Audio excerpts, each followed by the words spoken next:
The Adult Survivors Act that was passed, and we have this window period of, where people who have been affected by this law, that they can hold their abuses accountable. Yeah. So we're here to have a conversation, on the importance of, how it affected us, yeah. Right? And to let, people out there watching and viewing, let you know you're not alone. Yeah.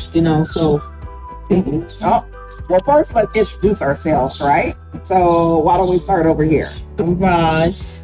I'm Leah. I'm Stacy. I'm Verna. Okay, so we're having a conversation about sexual assault and sexual abuse. So yes. Verna is going to give us some questions. Some questions, absolutely. Yeah, so that way we can get this conversation started. Oh, one time, I think I got the hell beat out of me. So there's no more tell. So just. So it sounds like it's a perpetuating state that we're in, where the onus is on the girl, on the woman, and not the man. We're older today, right? We see that the same, what had happened, the language that was used on us, the messaging that was used on us is still being utilized today. And that would mean we are the same generation that is just perpetuating the same, language onto the next generation. How do we stop that? How can we move away from that and pivot, Just like what we're doing here, conversation, right? You gotta stop having it to where, or making people feel like we can't talk about it. We have to bring it to the forefront. We have to have these necessary conversations in order to create change, right? We have to make sure, and like they say, if you see something, say something, right? That to me goes beyond somebody seeing a black bag left on the subway, yeah. Right? Or anything pertaining to, 9/11 with the crime and stuff. It really means just that. If you see something, yeah. Say something, because a lot is happening in our communities and we overlook it, and the eyes are a beautiful thing. You observe so much with the eyes, right? We have these senses for a reason, yeah. And we have to zone into them, and we have to be more aware, be more committed to our community. Because we don't need somebody else coming in to do whatever, whether it be police our community, protect our community. We have those capabilities, and we have to have these conversations, yeah. Right? We have to, in order to, because you're never going to get over it if you only work through it. But in order to work through it, you have to acknowledge it, mm-hmm. Right? That's the first step. So you have to have the conversations.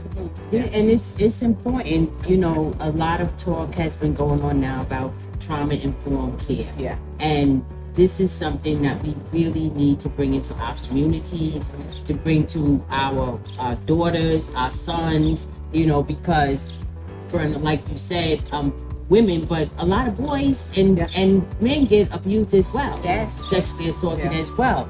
And we have to, like Leah said, we have to have these conversations. We have to be open about it, and we have to be honest about it. Yeah. And it's not an easy thing to do because of all of the stuff that we brought with us along the way, and all of the stigma that's involved with it. Right. But we have to have these conversations. And to your point, so it's 1, 2, 3, 4, 5 of us here. So 1 in 4 girls. 1 in 4. So you sitting here, it's 4 of us have been sexually assaulted, mm-hmm. or abused as children, as adults. And so if you look out in a school system, you have a class of 25 kids, 1 in 4 of those children, something is going on in the home.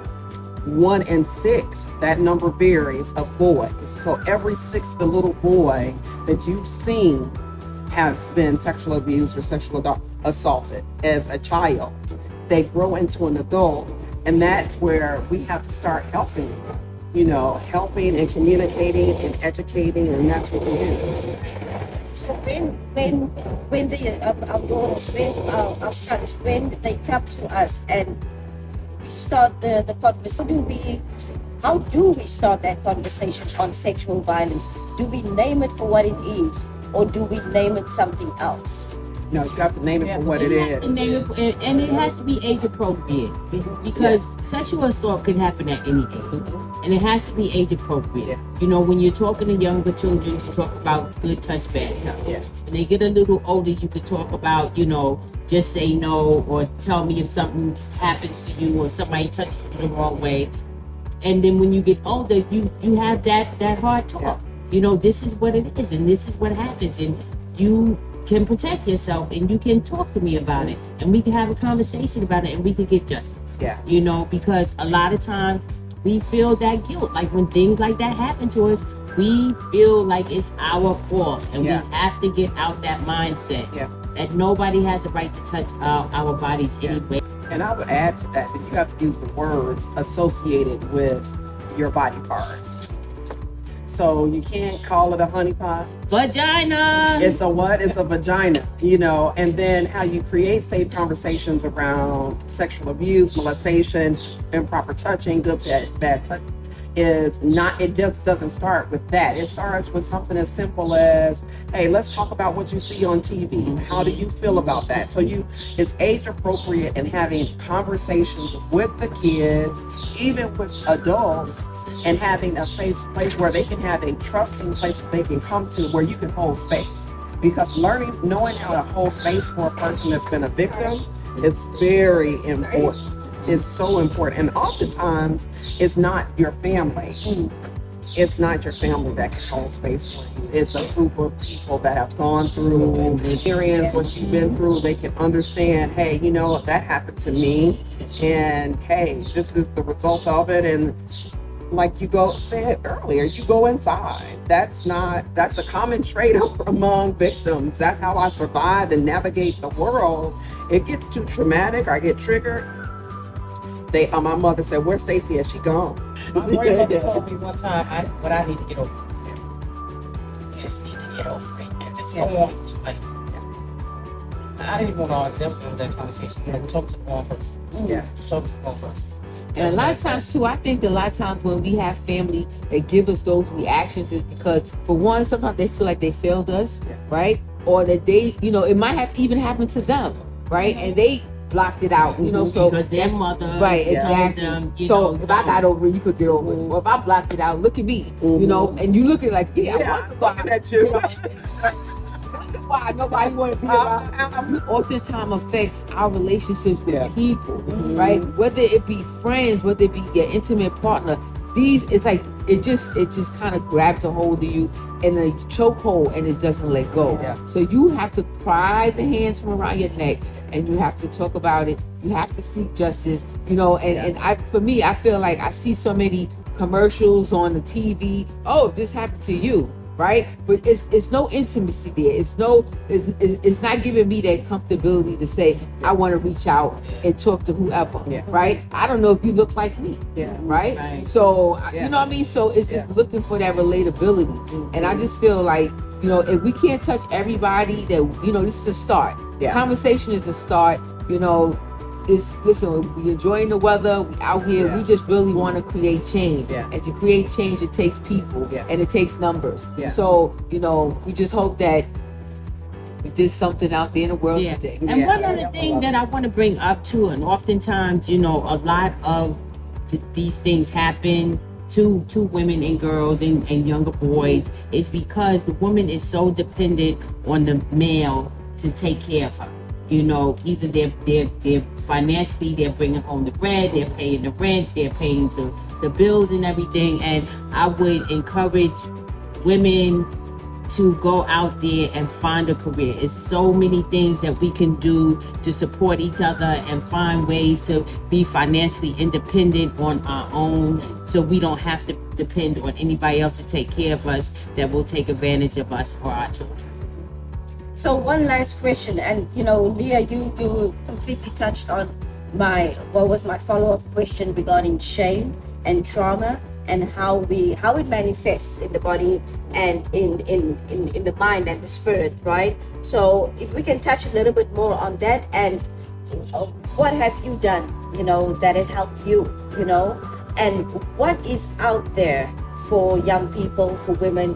For instance, today we have the Adult Survivors Act that passed in the Senate.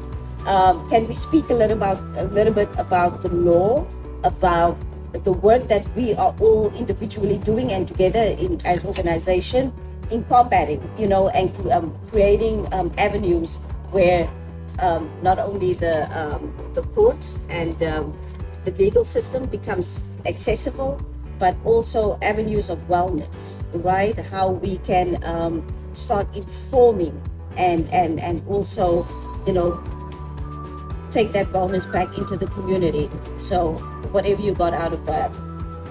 Well, this right here, this is a start. Yeah. You know, working with Leah and WCJA and with you and everybody here, this is a start. I mean, I would like more people to come out. Like, we have stuff on social media. It's on Instagram. We're going to do some canvassing in other areas too, because I know a lot of women and men are out there and don't know about, you know, what's going on, this law. But we're going to try to get to you and come out there and let you know Mobile about van. it. I have a mobile van. Yeah, because this is Yes. it's serious and we don't need to live in shame. Yeah. Talk a little bit about our sisters and our brothers incarcerated today, and what, you know, some of the trauma and the terror that they face behind bars regarding sexual assault. I was sexually assaulted when I was in prison as well, and I had a child. My daughter is almost 30 years old now, and I'm not unique.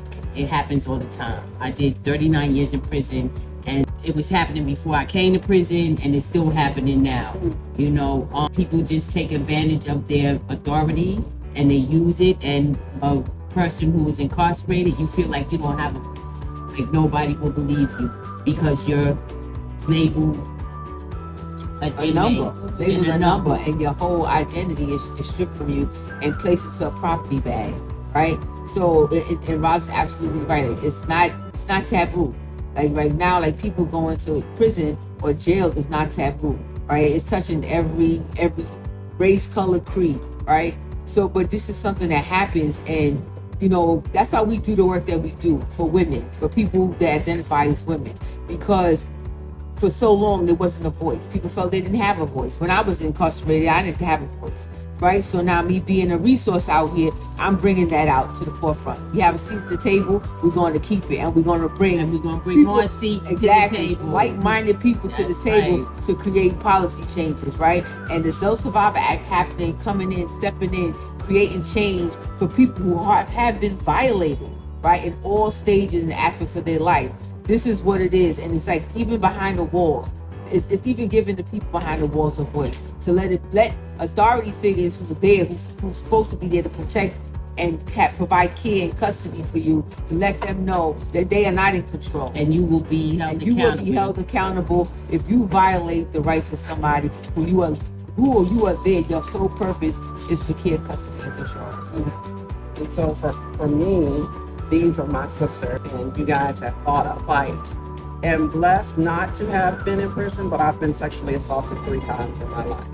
I have a bachelor's degree in communications and a master's degree in business. You know, so I say this to say this: there's a spectrum of people that have been hurt and harmed, and that there is importance. And I think, forgot jump in now. There's an important that needs to be done across the spectrum, that there needs to be healing in our community. So before you went to prison, that it was happening to you. The conversation starts with us. The healing starts with us in our community.